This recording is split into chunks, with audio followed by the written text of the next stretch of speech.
Hello dear students. तो dear students, last class में हम डिस्कस कर रहे थे न्यूक्लियोफिलिक सब्स्टिट्यूशन रिएक्शंस और न्यूक्लियोफिलिक सब्स्टिट्यूशन रिएक्शंस के मैक्सिमम एग्जांपल्स हमने लास्ट क्लास में डिस्कस किए थे। तो नेक्स्ट टाइप की जो केमिकल रिएक्शन है हैलो अल्केन्स की आज हम डिस्कस करने जा रहे हैं, वो है elimination reactions. Elimination reactions elimination reactions क्या है, मैं आपको एक एग्जांपल के बेसिस पे समझा दूं। कंसिडर कर लो कि अगर हम फर्स्ट कर लो ये मॉलिक्यूल ले लें, हेलोअल्केन, एक हेलोअल्केन ले लें। फर्स्ट कर लो हमने ले लिया CH3 CH2Br, यानी हमने ले लिया ब्रोमो इथेन, ब्रोमो इथेन हमने लिया है। इसको अगर हम रिएक्ट कर लें पोटेशियम हाइड्रोक्साइड के साथ, मगर अल्कोहलिक पोटेशियम हाइड्रोक्साइड के साथ रिएक्ट कर लें तो हमें क्या बनता है, कंपाउंड जो बनता है वो हमें बनता है इथीन बनता है, CH2 double bond CH2।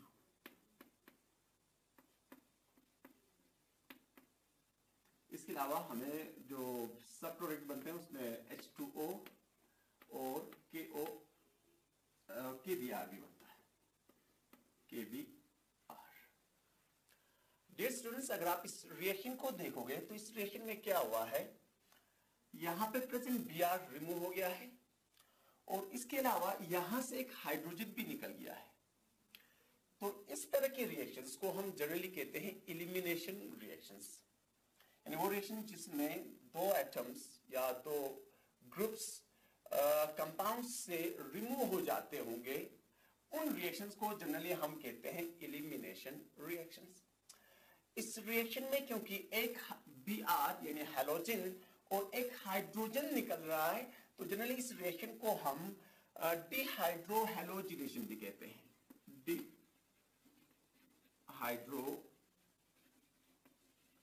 Halogenation.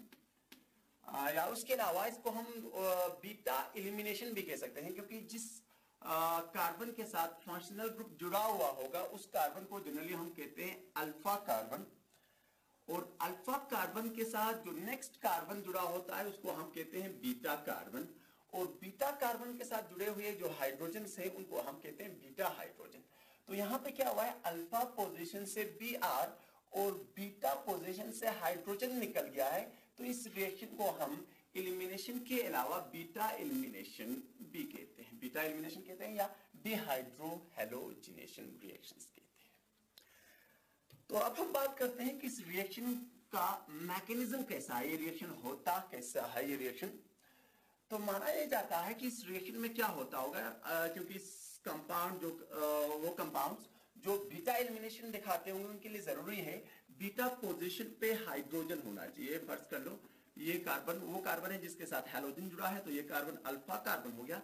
ये कार्बन जिस कार्बन के साथ जुड़ा होगा उसको मैंने कहा बीटा कार्बन कहते हैं। फर्ज कर लो बीटा कार्बन के साथ एक हाइड्रोजन जुड़ा हुआ है, तो क्या होगा, अगर हम इसको जनरली स्ट्रॉन्ग एक अल्कली के साथ एक बेस के साथ ट्रीट कर लें, तो जो स्ट्रॉन्ग बेस होगा वो क्या करता है, क्योंकि यहां पे क्या है, देखो इस कार्बन के साथ हैलोजन जुड़ा है, हैलोजन की इलेक्ट्रॉन नेगेटिविटी ज्यादा है, तो कार्बन और हैलोजन के बीच में जो इलेक्ट्रॉन पेयर्स हैं वो थोड़ा बहुत शिफ्ट हो जाते हैं हैलोजन की तरफ। तो उसकी वजह से हैलोजन पे स्लाइड नेगेटिव चार्ज और कार्बन पे स्लाइड पॉजिटिव चार्ज। इस पॉजिटिव चार्ज को कम करने के लिए क्या करता है ये कार्बन, इस कार्बन और कार्बन के बीच में जो इलेक्ट्रॉन पेयर्स हैं उनको थोड़ा अपनी तरफ क्या कर लेता है, अट्रैक्ट कर लेगा। तो उसकी वजह से इस कार्बन पे इलेक्ट्रॉन डेंसिटी थोड़ी कम हो जाएगी, तो ये कार्बन क्या कर लेगा, हाइड्रोजन के इलेक्ट्रॉन को थोड़ा बहुत अपनी तरफ विड्रॉ कर लेगा, तो हाइड्रोजन पे स्लाइड पॉजिटिव चार्ज होगा। तो इस स्लाइड पॉजिटिव चार्ज की वजह से ये माना जाता है कि जो पावरफुल अल्कली होगा, जो बेस होगा, वो क्या कर लेगा, इस बीटा हाइड्रोजन को रिमूव कर लेगा। बीटा हाइड्रोजन को यहां से क्या कर लेगा, रिमूव कर लेगा। तो जब बीटा हाइड्रोजन को रिमूव कर लेगा तो कार्बन और हाइड्रोजन के बीच में जो इलेक्ट्रॉन पेयर्स थे वो इस कार्बन और कार्बन के बीच में शिफ्ट हो जाते हैं डबल बॉन्ड बनाने के लिए, पाई बॉन्ड बनाने के लिए। अब क्योंकि ये कार्बन साइमल्टेनियसली 5 बॉन्ड नहीं बना सकता, तो क्या होगा कि कार्बन और हाइड्रोजन के बीच जो बॉन्ड वो पहले से ही पोलर है, उसके इलेक्ट्रॉन्स को हाइड्रोजन ने पहले से ही अपनी तरफ थोड़ा अट्रैक्ट करके रखा है, तो ये इलेक्ट्रॉन्स पूरी तरह शिफ्ट हो जाएंगे कहां पे, हैलोजन पे। तो उस वजह से आपको क्या बन जाएगा, ये जो बेस है और ये कंबाइन होके एक साल बनाएंगे HB, ठीक है। और क्या होगा, इस कार्बन और कार्बन के बीच में डबल बॉन्ड बन जाएगा, है ना। और इसके अलावा इस कार्बन के 2 बॉन्ड, इस कार्बन के भी 2 बॉन्ड रहेंगे, यानी अल्कीन बन जाएगा। और उसके अलावा आपको हैलाइड आयन निकल जाएगा, हैलाइड आयन। तो ये हो गया कि एलिमिनेशन रिएक्शंस, यानी मेनली बीटा एलिमिनेशन रिएक्शंस किस तरह ओकर होते हैं, इनका ये कौन सा मैकेनिज्म फॉलो करते हैं। डियर स्टूडेंट्स, अगर यहाँ पे आप कंसंट्रेट कर लोगे तो इस कंपाउंड जो एग्जांपल हमने पहले लिया था, इसमें एक ही टाइप के बीटा हाइड्रोजन्स है। अब अगर हम एक ऐसा कंपाउंड ले लें, एक ऐसा मॉलिक्यूल ले लें जिसमें डिफरेंट टाइप के बीटा हाइड्रोजन्स प्रेजेंट होंगे, तो नेचुरल बात है डिफरेंट प्रोडक्ट भी बन सकते हैं। जैसे हम इस कंपाउंड की एग्जांपल ले लेते हैं। फर्स्ट आपके पास ये कंपाउंड है CH3 CH2 CH, यहाँ पे फर्स्ट कर लो एक हैलोजन जुड़ा है Br मान लेते हैं, और यहाँ पे जुड़ा है फर्स्ट कर लो CH3। तो मैंने पहले आपसे कहा कि वो कार्बन जिसके साथ हैलोजन जुड़ा हुआ होगा उसको हम अल्फा कार्बन कहते हैं। तो ये अल्फा कार्बन हुआ, और अल्फा कार्बन के साथ जो कार्बन जुड़े होते हैं उनको हम जनरली कहते हैं बीटा कार्बन। तो ये भी बीटा कार्बन हो गया, और क्योंकि ये कार्बन इसी कार्बन के साथ जुड़ा है, अल्फा कार्बन के साथ जुड़ा है, इसलिए ये भी बीटा क्या हो गया, कार्बन। तो बीटा कार्बन के साथ जो हाइड्रोजन जुड़े हुए हैं उनको हम बीटा हाइड्रोजन। तो देखो यहाँ पे 2 टाइप के बीटा हाइड्रोजन है, एक तो वो बीटा हाइड्रोजन जो इस कार्बन के साथ जुड़े हैं, और दूसरे वो हाइड्रोजन जो इस कार्बन के साथ जुड़े हैं। तो नेचुरल बात है अगर ये बीटा हाइड्रोजन इन्वॉल्व हो जाएगा एलिमिनेशन में, तो नेचुरल बात है इस कार्बन और इस कार्बन के बीच में बॉन्ड बन जाएगा। ऑन द अदर हैंड अगर ये वाले बीटा हाइड्रोजन इन्वॉल्व हो गए तो उस टाइम पे इस और इसके बीच में डबल बॉन्ड बनेगा। तो इसका मतलब है कि 2 कंपाउंड्स यहाँ पे आपको बन सकते हैं। इसी कंपाउंड को अगर आप रिएक्ट कर लोगे पोटेशियम हाइड्रोक्साइड के साथ अल्कोहलिक पोटेशियम हाइड्रोक्साइड के साथ रिएक्ट कर लोगे तो 2 कंपाउंड बन सकते हैं। एक क्या होगा, अगर ये वाला Br और यहां से हाइड्रोजन अगर निकल गया तो उस टाइम पे आपको ये कंपाउंड बन जाएगा CH3 CH2 CH double bond CH2। On the other hand अगर ये Br और यहां से हाइड्रोजन निकल गया तो क्या होगा, इस कार्बन और इस कार्बन के बीच में डबल बॉन्ड बन जाएगा। तो आपको ये प्रोडक्ट बन जाएगा CH3 CH double bond CH single bond CH2, यानी इसको हम कहेंगे ब्यूट 1इन, और इसको हम कहेंगे ब्यूट 2इन। तो कहने का मतलब ये है कि अगर 2 या 2 से ज्यादा डिफरेंट टाइप के बीटा हाइड्रोजन्स प्रेजेंट होंगे तो उस टाइम पे आपको मिक्सचर ऑफ अल्कीन्स बन सकता है। मिक्सचर ऑफ अल्कीन, जैसे इस कंपाउंड की बात कर लें तो आपको ब्यूट 1इन भी बन सकता है एज वेल एज ब्यूट 2इन भी बन सकता है। तो अब क्वेश्चन राइज होता है कि कौन सा कंपाउंड कितना बनेगा। तो उसको स्टडी किया है एक साइंटिस्ट ने, जिसके बेसिस पे उसने एक लॉ प्रपोज किया है। लॉ तो क्या कहें, रूल प्रपोज करें, जिसको हम कहते हैं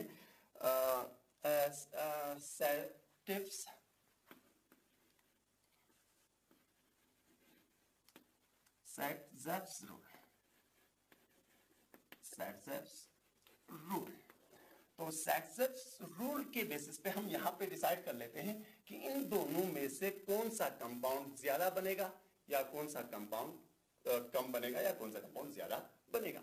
तो पहले आपको मैं बता दूं Satz's रूल कहता क्या है। Satz's रूल कहता है कि जब आप एलिमिनेशन रिएक्शंस कर रहे होगे ऐसे हेलो अल्केन्स की जिसमें different types of beta hydrogens present होंगे, तो वो कहता है कि उस टाइम पे वो अल्कीन मैक्सिमम अमाउंट में बनेगा जिसमें डबल बॉन्डेड कार्बन के साथ maximum number of alkyl group जुड़े होंगे। यानी maximum number of alkyl group जिस डबल बॉन्डेड कार्बन के साथ जुड़े होंगे उन कंपाउंड्स के बनने के चांसेस ज्यादा रहेंगे।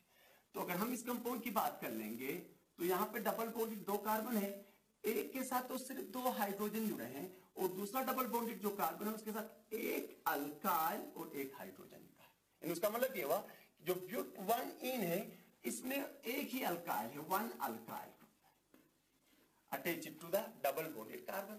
On the other hand, इस कंपाउंड की अगर हम बात कर लें तो डबल बॉन्डेड जो कार्बन्स हैं इन दोनों के साथ एक एक हाइड्रोजन और एक एक अल्काइल जुड़ा है, तो उसका मतलब ये हुआ कि डबल बॉन्डेड कार्बन के साथ टोटल 2 अल्काइल ग्रुप जुड़े हुए हैं, 2 अल्काइल ग्रुप।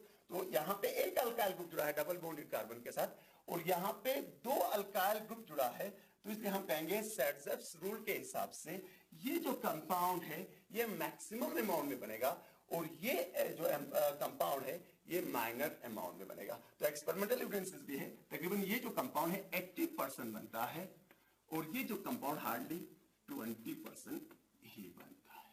तो इस तरह आप डिसाइड कर सकते हो कि जब different type of beta hydrogens होंगे तो कौन सा कंपाउंड मैक्सिमम अमाउंट में बनेगा और कौन सा मिनिमम अमाउंट में बनेगा, ये आप इस रूल के बेसिस पे डिसाइड कर सकते हो।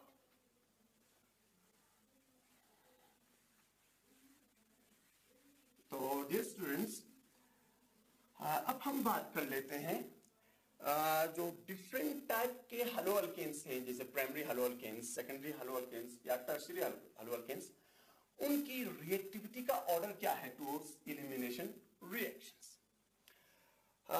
तो मैं आपको इस तरह बता दूं, देखो अगर हम ईज ऑफ रिएक्टिविटी की बात कर लें, इसकी बात कर लें reactivity of different type of haloalkanes की, तो अगर हम प्राइमरी हैलोअल्केन ले लें, फर्स्ट करो ये ले लिया हमने CH3 CH2Br, ये ले लें। अगर इसकी हम एलिमिनेशन रिएक्शन कर लेंगे तो जो प्रोडक्ट बनने वाला है वो क्या है, ये बनेगा CH2 डबल बॉन्ड CH2। इसको अगर आप पोटेशियम हाइड्रोक्साइड अल्कोहलिक के साथ ट्रीट करो तो यही होगा, यहां से Br, यहां से एक हाइड्रोजन निकल जाएगा तो आपको इथीन बन जाएगा। अब हम बात कर लेते हैं, ये तो प्राइमरी था। अब अगर हम एक सेकेंडरी हैलोअल्केन ले लें, जैसे फर्स्ट को हम ये लेते हैं CH3 CH3 और यहां पे फर्स्ट कर लो Br जुड़ा है।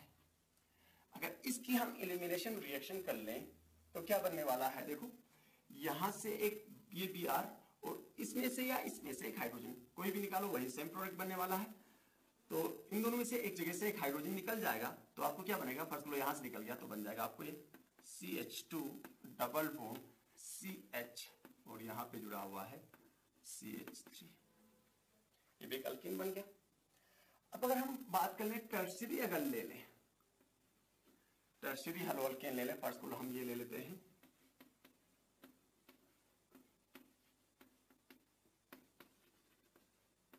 ठीक है।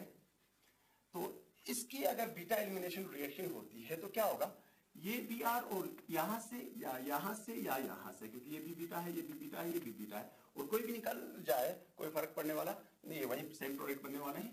तो आपको जो प्रोडक्ट बनेगा क्या होगा, फर्स्ट करो ये Br यहां से एक H के साथ निकल गया तो आपको कंपाउंड बनेगा C, इस कार्बन के साथ CH3 दो है डबल बॉन्ड CH2 बन जाएगा, ठीक है ना। तो देखो प्राइमरी के केस पे ये कंपाउंड बन रहा है जहां पे डबल बॉन्डेड कार्बन के साथ कोई अल्काइल ग्रुप जुड़ा नहीं है। यहां पे क्या है, डबल बॉन्डेड कार्बन्स के साथ एक अल्काइल ग्रुप जुड़ा हुआ है। और यहां पे बात कर लेंगे तो डबल बॉन्डेड कार्बन के साथ 2 अल्काइल ग्रुप जुड़े हुए हैं। कितने अल्काइल ग्रुप जुड़े हैं, 2 जुड़े हुए हैं।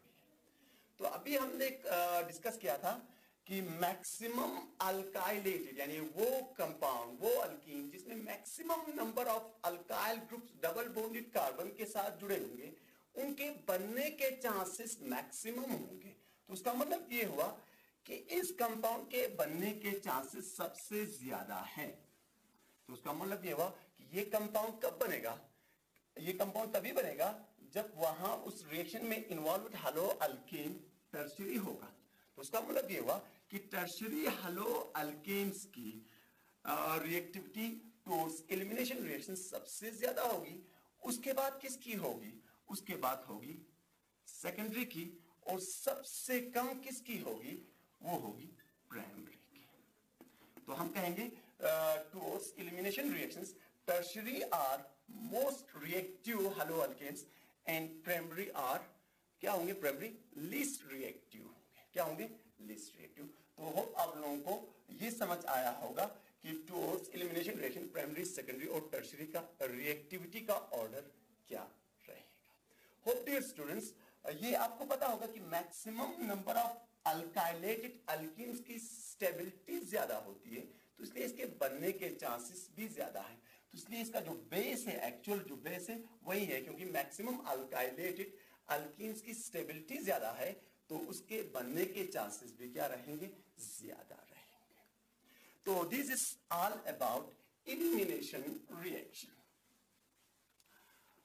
तो अभी तक हमने दो टाइप की रिएक्शंस हमने डिस्कस किया हैलो अल्केन्स के, जिसमें से एक था न्यूक्लियोफिलिक सब्स्टिट्यूशन रिएक्शंस, और जो नेक्स्ट अभी हमने डिस्कस किया ये है एलिमिनेशन रिएक्शंस या बीटा एलिमिनेशन भी इनको हम कह सकते हैं। तो तीसरी टाइप की जो रिएक्शन आज हम डिस्कस करने जा रहे हैं वो है reaction with metals. Reaction with metals. याद रख लेना, जो हेलो अल्केन्स हैं वो बहुत सारे मेटल्स के साथ, मेनली एक्टिव मेटल्स के साथ रिएक्ट करते हैं और कुछ बहुत इंपॉर्टेंट कंपाउंड्स बनाते हैं। तो इसमें सबसे पहले हम बात कर लेते हैं रिएक्शन विद मैग्नीशियम की। डियर स्टूडेंट्स, अगर आप हेलो अल्केन्स को मैग्नीशियम के साथ रिएक्ट कर लोगे तो एक बहुत इंपॉर्टेंट कंपाउंड बनता है, जिसको हम जनरली रिप्रेजेंट करते हैं RMgX, ग्रीक नॉर्स रीजन भी कहते हैं, या अल्काइल मैग्नीशियम हैलाइड, क्योंकि इस कंपाउंड को सबसे पहले ग्रीक नॉर्स ने प्रिपेयर किया था, तो जनरली इसको हम ग्रीक नॉर्स रीजन कहते हैं।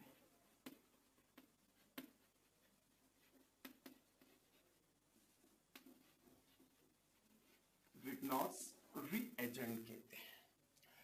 जैसे हम एग्जांपल की बात कर लें, फर्स्ट अगर हम ये कंपाउंड ले लें CH3 CH2 Br ले लें और उसको रिएक्ट कर ले अगर हम मैग्नीशियम के साथ, और ये जो रिएक्शन है जनरली ड्राई ईथर में होती है, यानी ड्राई ईथर यहाँ पे एज ए सॉल्वेंट इस्तेमाल होता है, तो उस टाइम पे आपको ये कंपाउंड बन जाता है CH3 CH2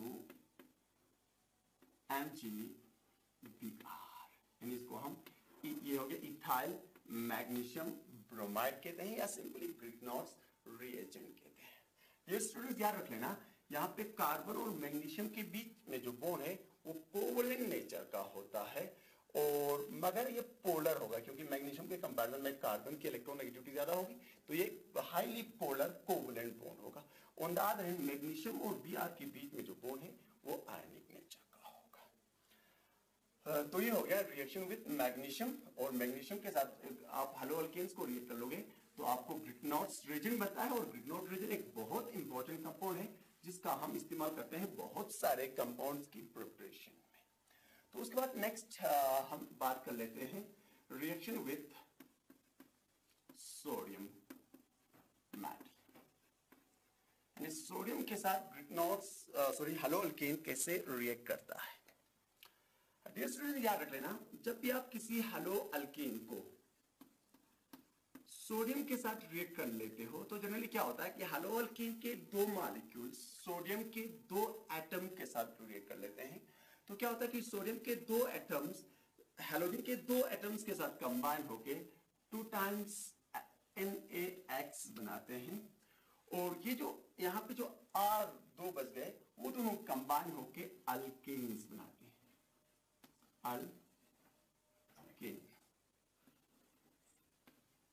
अल्केन बनाता है। जैसे हम एग्जांपल की बात कर लें, फर्स्ट अगर हम ये कंपाउंड ले लें CH3 CH2 Cl फर्स्ट कर लो, इसको अगर हम सोडियम के साथ ट्रीट कर लें तो याद रखने के लिए हम क्या कर लेते हैं, एक मॉलिक्यूल यहाँ लिखा और दूसरे मॉलिक्यूल को यहाँ पे उल्टा करके लिख देते हैं, यानी Cl CH2 CH3, ठीक है ना।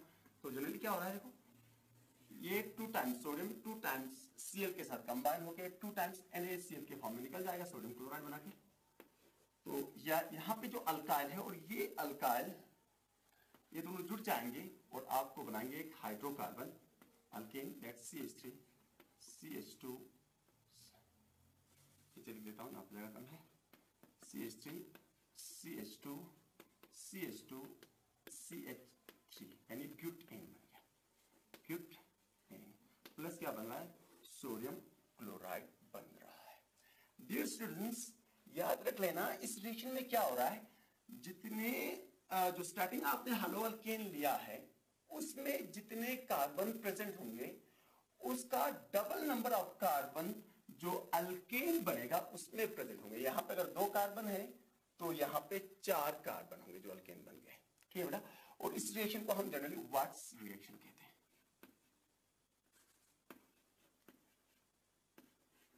Watts reaction. इसका मैकेनिज्म चाहे वो फ्री रेडिकल मैकेनिज्म हो या आयनिक मैकेनिज्म हमने क्लास 11 में डिस्कस किया होगा आपने। तो ये हो गया रिएक्शन विद सोडियम। और उसके बाद हम बात कर लें और भी रिएक्शंस, ये हेलो अल्केन्स मेटल्स के साथ दिखाते हैं, उसमें से एक है लिथियम। अगर हम लिथियम के साथ रिएक्ट कर लें, रिएक्शन विद लिथियम, तो क्या होगा, हेलो अल्केन्स को जब भी आप लिथियम के साथ रिएक्ट कर लोगे, ये reaction generally dry ether as a solvent इस्तेमाल कर लेते हैं, यहाँ पे भी ड्राई ईथर। तो क्या होता है, यहां से लिथियम, जनरली लिथियम के 2 एटम्स रिएक्ट करते हैं हेलो अल्केन के एक मॉलिक्यूल के साथ। तो क्या होगा, एक लिथियम एक हैलाइड आयन के साथ कंबाइन होकर लिथियम हैलाइड बनाता है, और जो दूसरा लिथियम है वो अल्काइल पार्ट के साथ जुड़ जाता है, तो आपको बन जाता है RLI, यानी इसको हम कहते हैं अल्काइल लिथियम कहते हैं, अल्काइल लिथियम। अगर हम एग्जांपल ले लें फर्स्ट तो हम कह सकते हैं CH3 CH2, फर्स्ट को हमने Cl ले लिया, इसको अगर हम लिथियम के साथ रिएक्ट कर लेंगे तो आपको बन जाएगा LiCl, और उसके अलावा आपको यहाँ बन जाएगा CH3 CH2Li। इस कंपाउंड का नाम लिखोगे तो आप लिखोगे इथाइल लिथियम। तो this is all about reaction with lithium. उसके अलावा भी बहुत सारे मेटल्स हैं जिनके साथ हेलो अल्केन्स रिएक्ट करते हैं, जैसे जिंक है, लेड है, उसके साथ भी काफी इंपॉर्टेंट कंपाउंड्स बनाते हैं हेलो अल्केन्स। तो डियर स्टूडेंट्स, याद रख लेना कि यहाँ पे मैक्सिमम केस पे क्या हो रहा है, जब हम हेलो अल्केन्स को मेटल्स के साथ रिएक्ट करते हैं तो मैक्सिमम केस में क्या हो रहा है कि मेटल कार्बन के साथ जुड़ रहा है, मेटल और कार्बन के बीच में बॉन्ड बन रहा है। तो इन क्लास ऑफ कंपाउंड्स को हम जनरली कहते हैं ऑर्गेनोमेटेलिक कंपाउंड्स। तो आज हम यहाँ तक रख लेते हैं। तो इंशाल्लाह नेक्स्ट क्लास में जो बाकी रिएक्शंस है, जैसे रिडक्शन रिएक्शन पढ़ना है, और जो नेक्स्ट पार्ट इस चैप्टर का जो पढ़ना है हेलो अरेन्स, वो हम नेक्स्ट क्लास में डिस्कस कर लेंगे। खुदा हाफिज़।